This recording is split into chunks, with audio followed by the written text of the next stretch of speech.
Straight to a Fox News alert. It's 6 o'clock here in New York City, and a decorated New York City firefighter reportedly among 4 Americans killed in a Taliban bombing in Afghanistan. The IED attack targeted the largest U.S. military base there. Meanwhile, we're supposed to be in the middle of peace talks. Todd Pyro joins us with the new breaking details overnight. Todd.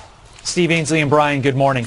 A husband, a dad, a Marine. That FDNY firefighter among 4 who died traveling in a convoy toward Bagram Air Base. That's according to the New York Post. NATO confirming they hit an IED. The Taliban claiming responsibility, but that claim has not yet been independently verified. 7 U.S. soldiers have been killed so far this year in Afghanistan, and violence in the country continues despite the U.S. peace talks with the Taliban. Secretary of State Mike Pompeo tweeting his condolences, quote, "My heartfelt prayers to the families of the Americans killed near Bagram. I condemn this disgusting terrorist act. U.S. service members have sacrificed their lives in Afghanistan to keep us safe, and no cowardly act of terror will impede our efforts to achieve peace." There are currently around 14,000 U.S. troops in Afghanistan. Experts predicting a spring offensive with continuing violence despite the peace talks. The Taliban saying it won't give up until all foreign troops leave, and we are not naming the hero firefighter who lost his life until the military does. Back to you. That's right, Todd. Thank you very much. Thank you, as soon Todd. as the military confirms, we will confirm and we will relay that information to you. Terrible news. Leaves behind children, and there are 3 others that he said were also killed, 3 other Americans. We don't know anything about them, but our hearts and our prayers go up to all of those family members. But as Ambassador Khalilzad tries to move forward with peace talks and an exit strategy out of there, the Taliban shows they're as belligerent as ever, and you wonder what that's going to do for where these are going, because the president made it clear he wants out. All right.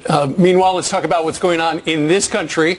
And yesterday, a San Francisco judge, the Ninth Circuit judge, a fellow by the name of Richard Seaborg, blocked that innovation from Kirsten Nielsen, where if you're an asylum seeker coming into the United States, wait in Mexico until we get around to you. And in fact, last week, she actually, before she was fired or resigned or whatever happened there, she actually was trying to expand the program, hoping to return hundreds to Mexico each day from Texas and also Arizona. But now the judge says that law is probably unconstitutional because it violates the Immigration and Nationality Act. Well, those three liberal organizations that went to this judge and said, look, you need to block this: American Civil Liberties Union, Southern Poverty Law Center, and the Center for Gender and Refugee Studies. They say it does violate, the president is violating the law, not evaluating, they say, the dangers that these migrants are facing, and our president is making it too difficult for them to seek asylum. So they got about 5 days to adjust. The president, obviously, and the administration are going to move this up the ladder, get to the Supreme Court and reverse it, because in Canada, you can leave somebody in Canada as they wait to come into the United States. What's the difference between Mexico? I believe they're neighboring, they're bordering nations. They say it might be too dangerous, really. Here's what the president tweeted. A Ninth District Circuit judge just ruled that Mexico's too dangerous for migrants, so unfair to the U.S., out of control. And this is what the president's up against. It's not an unwillingness to crack down on our border. It's not an unwillingness to make sure people go through our laws. It's an inability to deal with security and the laws that are on the books. Kids come across, they got to stay. Kids come across, they can't be detained for more than 20 days. Parents come across with kids, now they both get in. So it's not a matter of being tough. It's a matter of going with our laws that are working against our own security. Case in point. The president says you can only apply for asylum if you are near certain death or you're being persecuted for your political beliefs or for your faith in your home country. It doesn't apply if you live in a poor condition or if you're in economic despair or even if you're you're experiencing gang violence. He says this asylum program is a scam and it's being abused by thousands of migrants, and many have phony stories, he says. And because the way the law is written, if you step 1 foot on American soil, you get to have an asylum hearing and you get to be held in the United States. And so the judge also made it clear the ruling does not stop Congress from creating the same program under federal law. So once again, the can is kicked back to Congress. But when Brandon Judd, the president of the National Border Patrol, looks at what this judge did, you know what he sees? He sees a partisan decision. It's completely ridiculous. If you look at the judicial activism that's taking place in the United States because of partisan politics, the courts have ruled that it's perfectly legal to allow us to keep people in Canada pending their asylum claims. We should allow that to be, that should be allowed to happen in Mexico as well. This idea that there's too much violence in Mexico, until the State Department comes out and makes a ruling on that, that judge had absolutely no standing to make that decision. This is going to go to the Supreme Court. It's going to be won at the Supreme Court. Remember, it was just a few days ago, too. So as we try to get a hold of our border, understand, too, we asked Mexico to do more. They cut back on all their border security to focus in other areas. But now, when the caravans started parading through, according to the Washington Post, the Mexican people were rallying around. They're providing a little bit of aid, and they're saying, best of luck as you make your way to the U.S. Right. But the caravans have come so fast, so furious, and are continuing. They are fatigued by it. They're out of goodwill. They're worn out. They're out of supplies. They don't really have any room for them. It's taken away from their infrastructure and their social programs. Right. So they want it to stop. So maybe Mexico might be as motivated as America to stop what's happening at our southern border. Well, their southern border. The Health and Human Services, they have been sending letters to different people in different cities, different judges, and asking, would you be okay if we built a shelter in your city? This judge in Dallas said he got one of those letters, and he said, yes, we're willing to help. We're able to do that. So they're looking at building shelters in Dallas, Houston, possibly Fort Worth, and San Antonio. Right. The whole idea is, rather than a tent city, as we have seen on our southern border, to use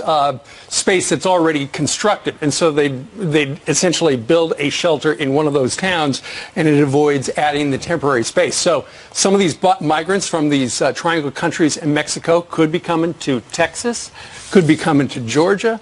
Before you know. Yeah, they said they're looking at Phoenix and Atlanta now, too. They are. So a lot of you are saying, okay, what about 2020? There's hardly any candidates in the race. Won't someone stand up? I'm being sarcastic. Somebody else has come forward. Great. A congressman from California. To his credit, you see him on our channel a lot.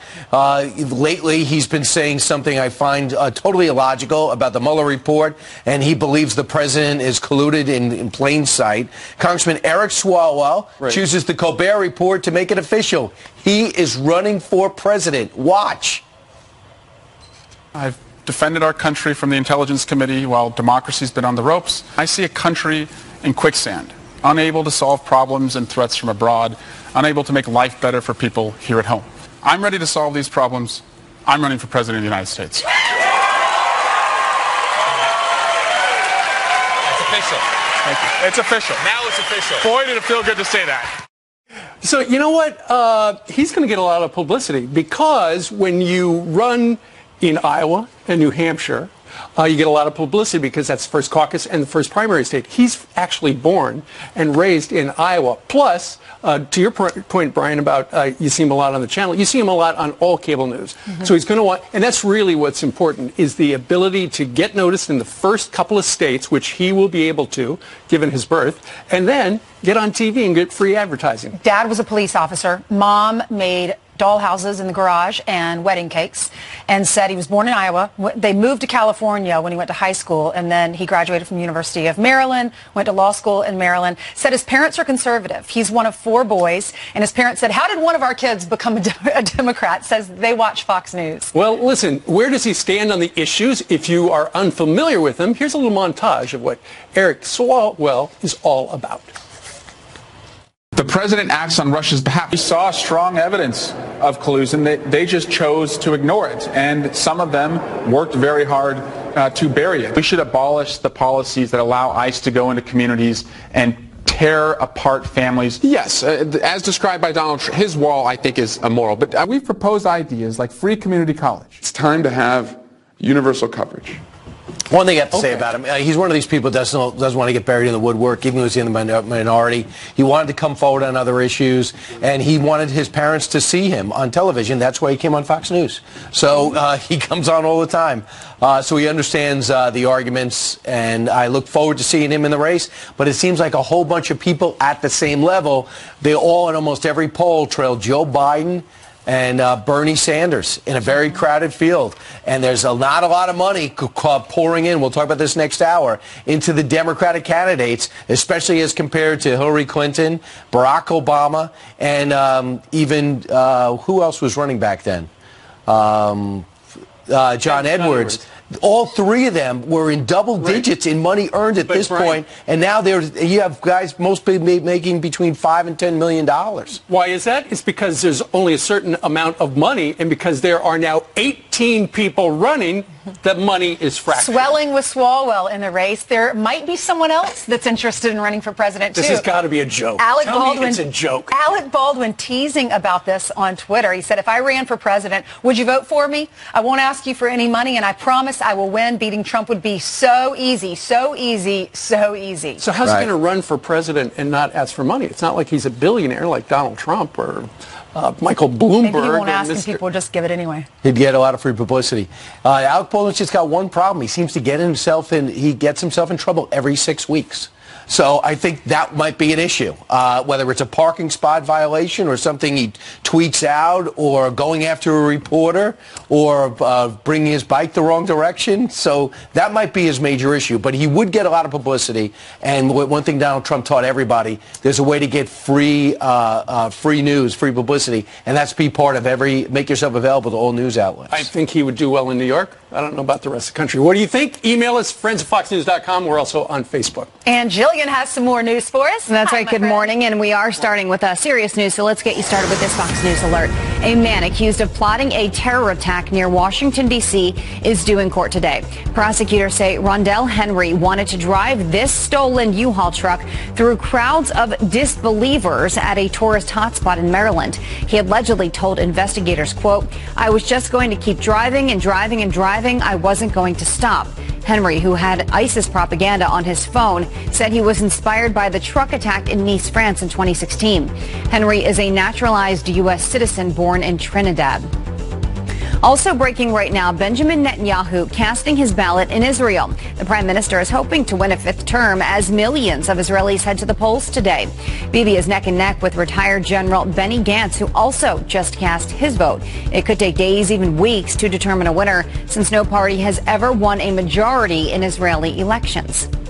Presidential candidate Cory Booker wants to give reparations to descendants of slaves. The New Jersey senator introducing a new bill that would study the impact of slavery and racial discrimination in the U.S. Fellow presidential candidate Tulsi Gabbard is co-sponsoring Booker's bill. Several other 2020 contenders have backed similar ideas. 1 year after becoming the first team to lose to a 16 seed in the NCAA tournament, the Virginia Cavaliers are now national champions. Jerome gives it up, far side, Hunter, hits the three to tie it. Oh my goodness! The late three-pointer sends the game into overtime, where top-seeded Virginia seals the win over three-seed Texas Tech 81-75. It's Virginia's first national title. Another title game first, what is that? A stoppage? Is that on the court? A fan throwing? Yeah, I was obviously asleep. I didn't see this. This is the first time I'm seeing this tortilla stoppage. It's a Texas Tech tradition, typically reserved for football games. I did not see that as part of those highlights earlier this morning. Congratulations to first NCAA champion. Yes, it's very cool. All right. Thanks, Julian. Meanwhile, 13 minutes after the hour, in an unprecedented move, the Trump administration has named Iran's Revolutionary Guard a terror group this morning. Iran's lawmakers are chanting death to America. But don't they do that every day? So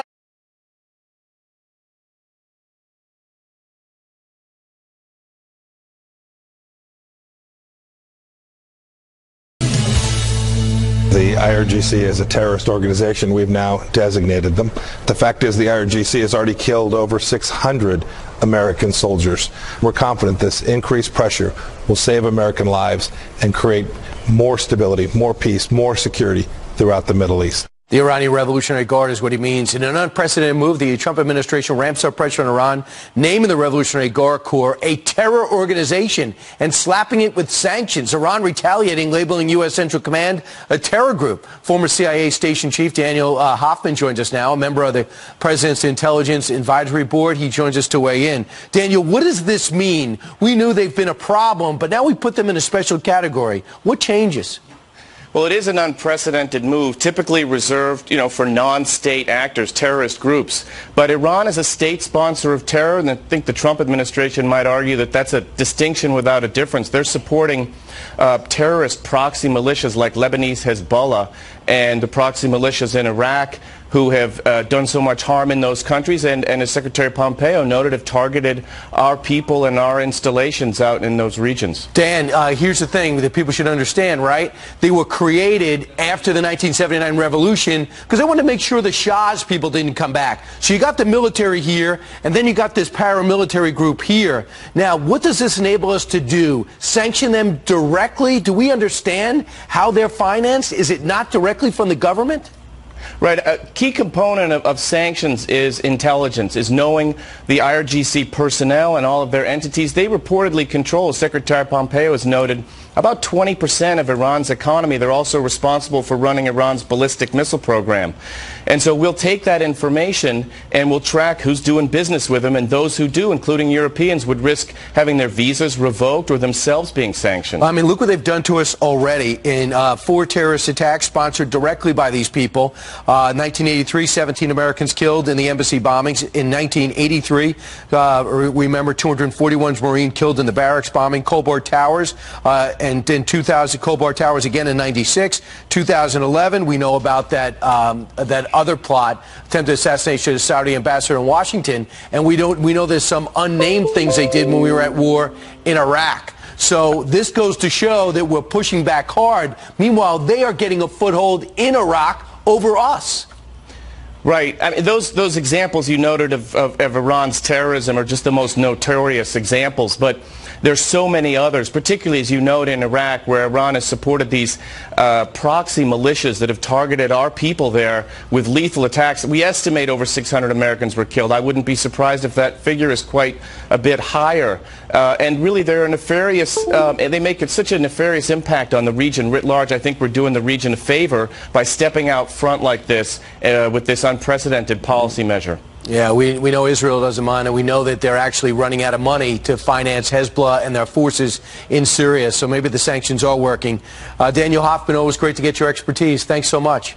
Thank you. All right, coming up straight ahead, 10 minutes before the bottom of the hour, California Governor Gavin Newsom visiting Central America to get a first-hand look at the migrant crisis. But isn't there a crisis in his own state? Our next guest's son was...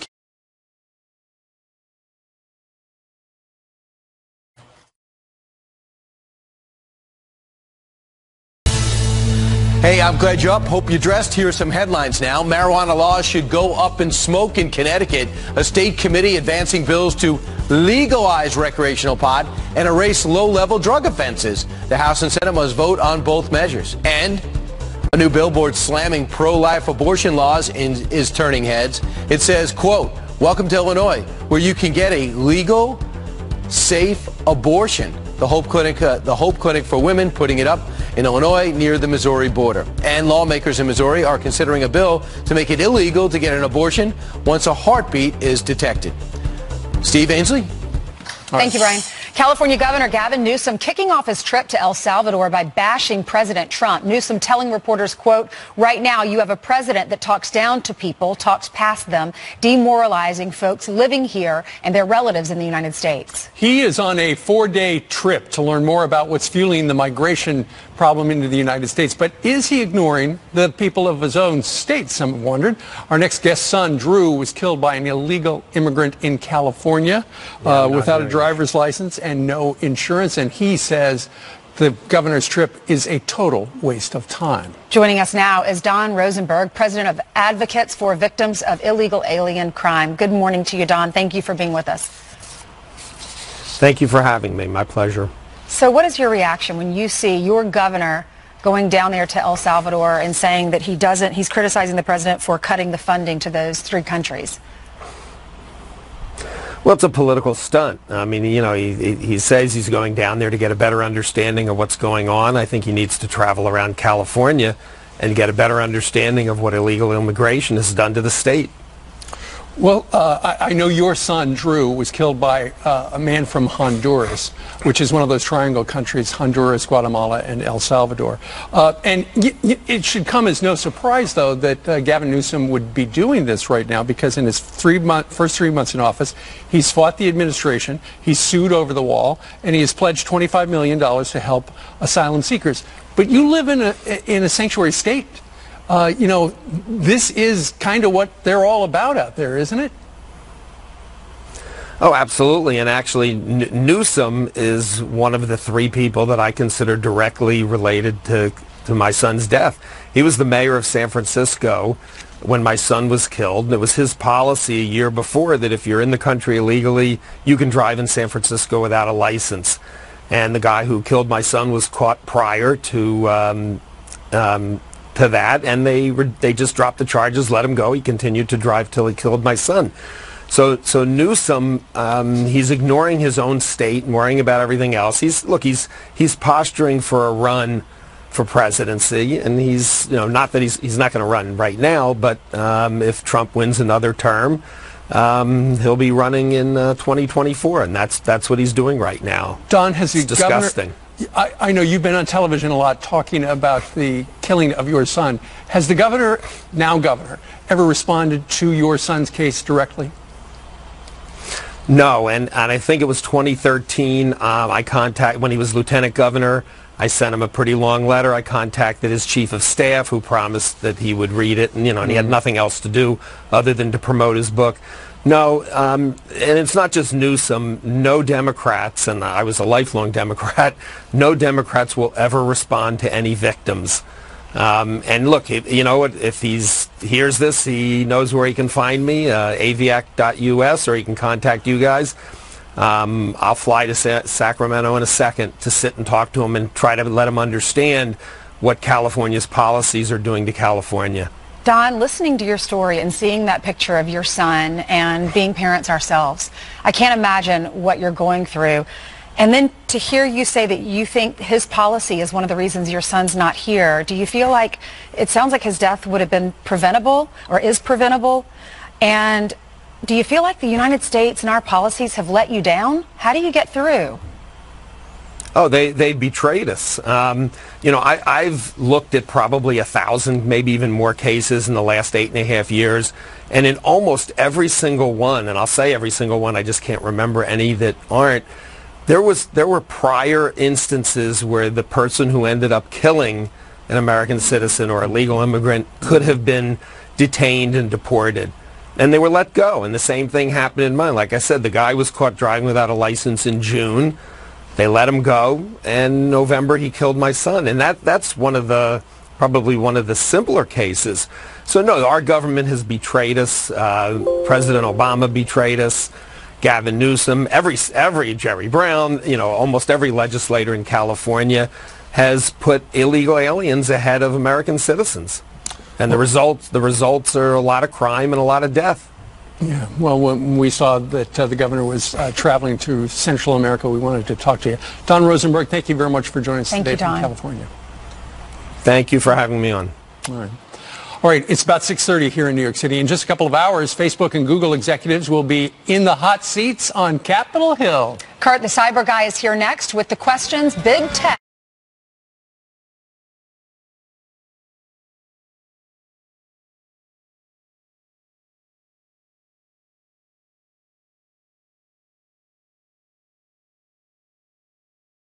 Here, and she came out to. And so was Katy Perry, for goodness sakes, too. She was indeed.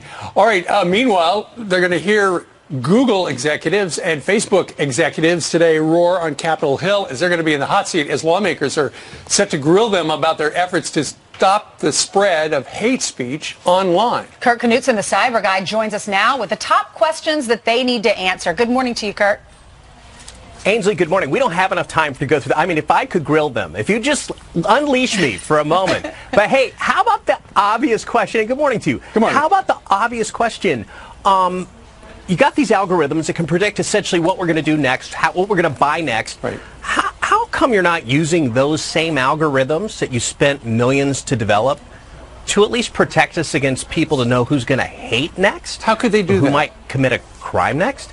Very easy, because they profile us to understand when we're going to put deodorant on. They know every single thing about harvesting our data to predict what we're going to buy next and do next so that they can sell that to an advertiser. Well, how about offering that as to us, the world, as a community, to just say, hey, if all these things add up and you know someone's historically hateful online, and it might now rise to violence or incite violence, shouldn't that can't you use those same algorithms rather than wait for the world to say, yeah, that was a problem, wasn't it? And you know for sure they're not doing people that? At that event. You know for sure they're not doing You that? know, they claim, well, we're not seeing the results. I mean, we're not seeing the results of it. Look at New Zealand. If they were using it and they could see this guy in New Zealand, or, I mean, we could go historically through a number of cases where people have gone outright in advance of their hateful criminal activity and said, I'm going to do this. I'm going to do this horrible thing. Well, had they just used that algorithm to flag that in advance, perhaps local police at that time could have intercepted. I'm just asking. It's just a question. Yeah, and what about the ISIS or Al-Qaeda sympathizer that was going to use his car and run people over on the sidewalks? Looks like they're going to focus on what they claim as white nationalism rise in this country. That's going to be an agenda within the social media groups. That's the focus. And also, you know, I'd ask this question of Facebook. How come, let's say I'm a business owner and I want to place a job ad on Facebook, and I don't pick demographics on it, I just put the ad out there, and it's for a particular position. Let's just hypothetically say it's, I'm going to target someone who's going to be a cook, and then I'm looking for someone who's going to be an overnight security guard. How come you're going to give me results that say your ad reached X number of men and women, or X number of black or white people, and how come white people tend to be favored over black? And how come sometimes men are favored over women with those ads when it wasn't targeted? Good question. But I'm placing the same ads in the same region, and they're allegedly going to the same people, yet some may be more skewed to women or men, and vice versa. Kurt, I would imagine what Google and Facebook are going to say later today is, look, we're in the online forum business, and we're trying to keep, you know, the freedom of expression so people can say what they want to. It's just, you know, and they don't want to be the ones to regulate free speech. But there comes a time when you cross that line, and it needs to be taken down. Which is what I would ask the third question would be this. What can we learn from Europe? They have some of the most progressive regulatory type of laws when we have zero regulation. And there's stuff that's working, there's stuff that's not working that would encroach on free speech. Australia just enacted a law, or is proposing to enact a law, that could severely shut down free speech there. So we don't want to go too far, but at the same time, how come you're not quite using the tools you already have in your back pocket to help us? Great questions. That'd we'll be be watching. my grill. All right. Kurt, thank you very Kurt. much. Okay, All right, Jillian. Okay, bye. Jillian has some headlines for us. Hi, Jillian. That's right. Good morning. Let's talk about Chicago for a second here, because a prosecutor in the Cook County State's Attorney Office is blasting Kim Foxx for her handling of the Jussie Smollett case. Foxx came under fire when she dropped all charges against the Empire actor for allegedly staging a hate crime. The anonymous lawyer calls the Chicago office, quote, an international laughingstock, writing in a letter, adding, quote, this is not an attack on Ms. Foxx's race. It is an attack on her ethics and her efficiency as state's attorney. Calls are growing for Fisher-Price to recall its Rock and Play sleeper. There are 10 documented cases of babies dying since 2010 after rolling over inside the sleeper. Consumer Reports says that number is as high as 32 deaths. Fisher-Price says infants older than 3 months and those who can roll over shouldn't use the sleeper. A woman walks right up to a thin blue line flag and just rips it down. Look at this surveillance video. You see it right there. This happened near Oakland, California. Police now looking for that woman and another suspect who they say damaged and stole the flag from a local business. The thin blue line flag honors officers who lost their lives in the line of duty. And maybe we need Kurt back to explain this one for us. A 3-year-old puts his dad's iPad on timeout for nearly half a century. The dad in Washington, D.C. says he got locked out after his son kept entering the wrong password. It's disabled for almost 26 million minutes, and there's no easy way to unlock it, apparently. He'll either have to erase his data or wait until 2067 to access it. I have to imagine there has to be some way, right? I think Apple should just give him a new one. Yeah, something's got to be done about that. If you get Apple Care and you wait online for 45 minutes, you could actually be charged $50 less than normal in order to fix that. What? I don't understand why I get Apple Care. It's the biggest mystery ever. In case you drop it. Yeah, I don't know if I tried to log onto my iPad if it would work. I don't know if I remember the password now. It's been years. I think I turned mine on once. I think it's password 123. I live on mine. My iPad recognizes me. We're on a facial recognition basis. Good. Yeah. All right. We recognize Janice Dean. She's out on the streets of New York City about this time every day. Hi, Janice. Are you guys ready to be on TV? Yeah. Yay! Where are y'all from? Where are you from? Gainesville, Florida. And? South Florida. Gainesville, Florida.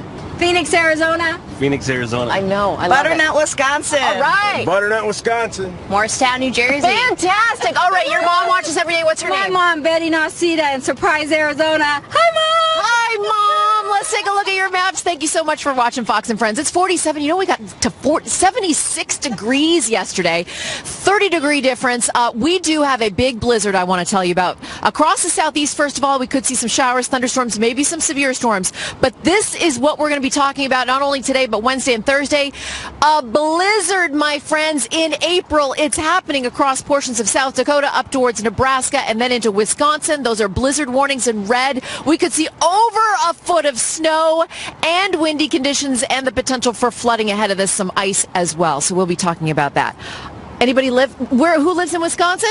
Holy moly, are you ready for it? No, they want to stay in New York. You stay in New York with me, my friends. All right, wave to Steve Ainsley and Brian. Thank you so much for coming. We love you. I love Butternut. I know. Butternut, Wisconsin. I love it. Indeed. All right, JD and the folks, thank you very much. Yeah. All right, coming up straight ahead as I look at the judge, and I cheated on the prompter. I looked at the judge before I read, but now I'll read to the story. First, he went after leakers. Now, Congressman Devin Nunes is suing a news outlet for defamation, and he wants $150 million. Not only that, they need to retract everything that they did against me, but they also need to come clean with the American people, retract all of their fake news stories. All right, Willie.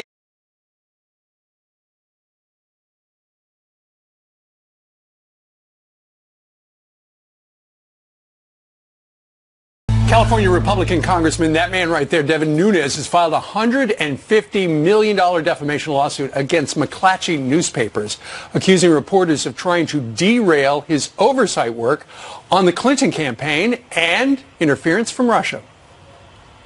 A couple of reporters there were the biggest perpetuators of the Russia hoax. And so part of the lawsuit here is not only that they need to retract everything that they did against me, but they also need to come clean with the American people, retract all of their fake news stories. So if you're out there and you lied and you defamed, we're going to come after you.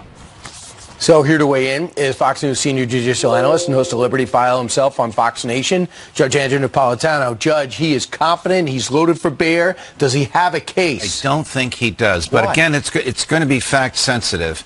Here's what he says they did. He says that they actually doctored things, that they put him in a photo that he really didn't appear in, and that they mysteriously changed the headline, and that their purpose was to smear him. Now, look. The headline was, "A yacht, cocaine, prostitutes, winery partly owned by Nunes." Correct. Sued after fundraiser event. And Nunes said, you should have put in charity. Right. I mean, he claims that he had nothing to do with any cocaine and nothing to do with any prostitutes.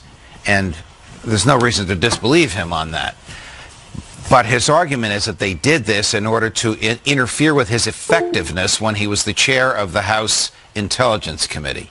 Now, what's the standard? The standard when a public person like Brian Kilmeade or any of us who's on television every day or a member of Congress is bringing a defamation suit, that person has to show that the defendant, the person you're suing, published a knowing falsity, published it and they knew it was false at the time they published it, or that they were reckless in their concern for truth or falsehood.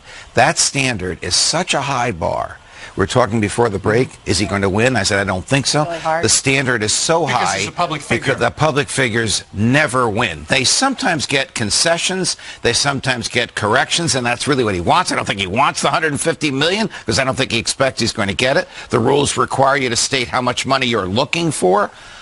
He also wants to publicize this so that people like us will focus on aspects of our colleagues in the media who are doing shenanigans, not reporting and not opining, but creating things. We all know this happens to make somebody look bad. But this is like the Covington, Kentucky kid who is now suing, the Washington Post and other people. They say, look, I wasn't a public figure and I was maligned. I think that kid became a public figure, but without getting into that, Congressman. Because of what happened in the media. Yes, exactly. The media, correct. It's not like he ran for public office. Exactly. But Congressman Nunes is unmistakably a public figure, and I'm sure his lawyers know that, and they have to deal with it. McClatchy says this in a comment on this. We have no comment and stand behind the strong reporting of the Fresno Bee. We'll see, because he's going to be calling out. Meanwhile, yesterday the president got a huge brushback pitch from the courts, who said his idea of keeping would-be immigrants working their way to the border in Mexico while we decide their fate is unconstitutional. Keeping would-be immigrants whose origin is not Mexico. So the president's real beef is people from Central America making their way through Mexico and knocking at the door in Texas. Because if they were from Mexico and they unmistakably are unqualified, they don't claim asylum, and they have no right to get in under any other part of the law, they can be sent right back over the border. But if they're from another country, they can't be sent to Mexico. They have to be detained until they have a hearing. And then the president says, there's probably not enough judges in the country. He's going to work his way up the ladder now. Yes. So what happens in the meantime? Could we keep him in Mexico while it works its way through the system? No. I've never seen an injunction like this. Not only did this judge stop it, but he ordered the people who actually filed the suit readmitted within 48 hours. Activist courts. Where is this going to go? The president's favorite circuit court of appeals, the Ninth Circuit, which will probably uphold it. We laugh at this. It happens so frequently. And then eventually the Supreme Court. How long will that take? Year and a half. Congress could change the law, and boom. Yes, and the judge said that. Look, the judge said, I'm not ruling on this because I want to do it or because I'm passing judgment on the law. I'm just following what Congress wrote. Wasn't this Congress? Yep. It was the last time they looked at this in 1986. Okay. Thank you so much, Pleasure, Judge. guys. Brian, that's a lot in one segment. Right, you really did, Judge. We should give you a little bit extra money. Yeah, you're very proud of yourself. Cheryl Atkinson on with me today on Liberty File on Fox Nation about how the government spied on her and the difficulties she's having suing the government. I'm going to get the app just for that. Thank you, Brian. All right, Judge. Thank you, Judge. 10 minutes till the top of the hour. Democrats in Washington aren't the only ones going after President Trump's taxes. New York Democrats have a bill to get his state returns. New York's Republican chair calls it outrageous. Here, and she came out to. And so was Katy Perry, for goodness sakes, too. She was indeed. All right, meanwhile, they're going to hear Google executives and Facebook executives today roar on Capitol Hill as they're going to be in the hot seat as lawmakers are set to grill them about their efforts to stop the spread of hate speech online. Kurt Knutson, the cyber guy, joins us now with the top questions that they need to answer. Good morning to you, Kurt. Ainsley, good morning. We don't have enough time to go through that. I mean, if I could grill them, if you just unleash me for a moment. But hey, how about the obvious question? And good morning to you. Good morning. How about the obvious question? You got these algorithms that can predict essentially what we're going to do next, what we're going to buy next. Right. How come you're not using those same algorithms that you spent millions to develop to at least protect us against people to know who's going to hate next? How could they do that? Who might commit a crime next? Very easy, because they profile us to understand when we're going to put deodorant on. They know every single thing about harvesting our data to predict what we're going to buy next and do next so that they can sell that to an advertiser. Well, how about offering that to us, the world, as a community, to just say, hey, if all these things add up and you know someone's historically hateful online, and it might now rise to violence or incite violence, shouldn't that can't you use those same algorithms rather than wait for the world to say, yeah, that was a problem, wasn't it? And you know for sure they're not doing that? You killed a few people at that event. You know for sure they're not doing You it? know, they claim, well, we're not seeing the results. I mean, we're not seeing the results of it. Look at New Zealand. If they were using it and they could see this guy in New Zealand, or, I mean, we could go historically through a number of cases where people have gone outright in advance of their hateful criminal activity and said, I'm going to do this. I'm going to do this horrible thing. Well, had they just used that algorithm to flag that in advance, perhaps local police at that time could have intercepted. I'm just asking. It's just a question. Yeah, and what about the ISIS or Al-Qaeda sympathizer that was going to use his car and run people over on the sidewalks? Looks like they're going to focus on what they claim as white nationalism rise in this country. That's going to be an agenda within the social media groups. That's the focus. And also, you know, I'd ask this question of Facebook. How come, let's say I'm a business owner and I want to place a job ad on Facebook, and I don't pick demographics on it, I just put the ad out there, and it's for a particular position. Let's just hypothetically say it's, I'm going to target someone who's going to be a cook, and then I'm looking for someone who's going to be an overnight security guard. How come you're going to give me results that say your ad reached X number of men and women, or X number of black or white people, and how come white people tend to be favored over black? And how come sometimes men are favored over women with those ads when it wasn't targeted? Good question. But I'm placing the same ads in the same region, and they're allegedly going to the same people, yet some may be more skewed to women or men, and vice versa. Kurt, I would imagine what Google and Facebook are going to say later today is, look, we're in the online forum business, and we're trying to keep the freedom of expression so people can say what they want to. It's just, and they don't want to be the ones to regulate free speech. But there comes a time when you cross that line, and it needs to be taken down. Which is why I would ask the third question would be this.